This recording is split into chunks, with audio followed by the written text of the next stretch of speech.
Hello, one and all. It's Luka, co-host of the Movie Pope podcast.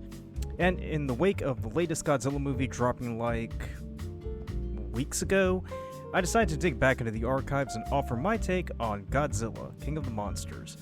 Now, I'm a huge fan of the green aquatic lizard and grew up on the Toho classics, but the recent installments have left me scratching my head, and this movie definitely did that.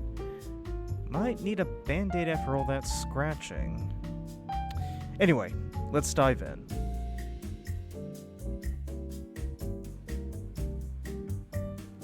For the second outing in the Monsterverse, Godzilla is out in full swing to combat other titans and face down his deadly enemy, Gadora. However, as you're trying your damnedest to focus on the monster action, you get sidetracked by the unwanted B story about the family. Sorry, but when Godzilla is fighting Rodan and Gadora, do we really need to know about how and why Maddie's family broke up? I mean, the old school Godzilla movies gave us pure, unadulterated monster fighting, and they were unapologetic about it. Here, they decided to get all soppy. Now, mind you, the first installment of the new Godzilla was very much focused on family as King of the Monsters, but they at least had the decency to keep it at the names-only level. I mean, now I have to know about Maddie losing her brother and that caused a rift between Mommy and Daddy? No, thank you.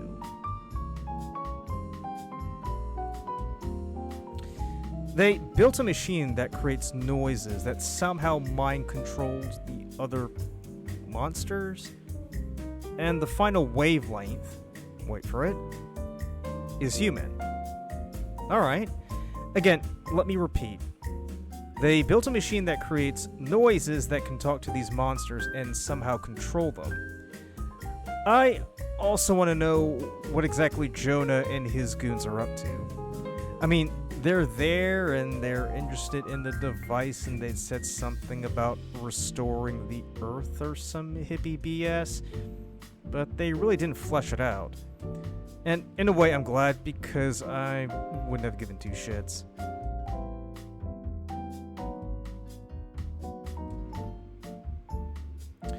Millie Bobby Brown plays the daughter of two adults who just can't get their heads out of their asses for 1 second. The mom is on a righteous crusade to save the Earth, and the dad, well, I think he wants to bang the Chinese lady. Anyway, it would seem that Maddie is the only one with her head on straight. Mostly.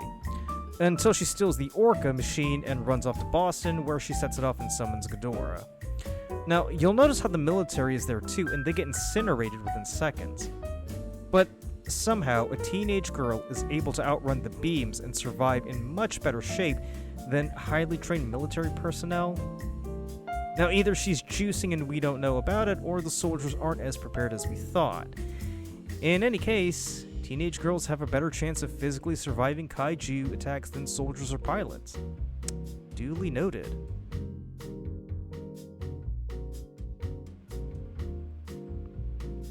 Okay. Moving on.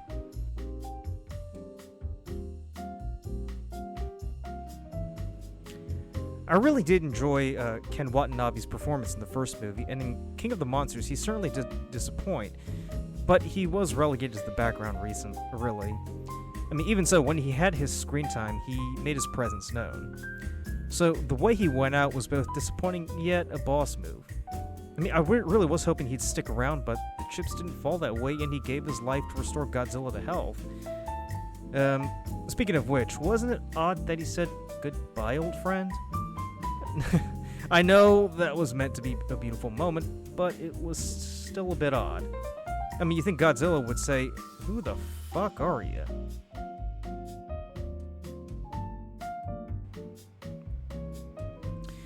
At least they gave us Gadora. I mean, just as Nolan gave us the Joker in the second installment of the Dark Knight trilogy, they brought out the familiar baddies in King of the Monsters. And they stayed true to the original designs. Also, not deciding to go hog wild and trying to make them hip and modern, I'll give them points for that.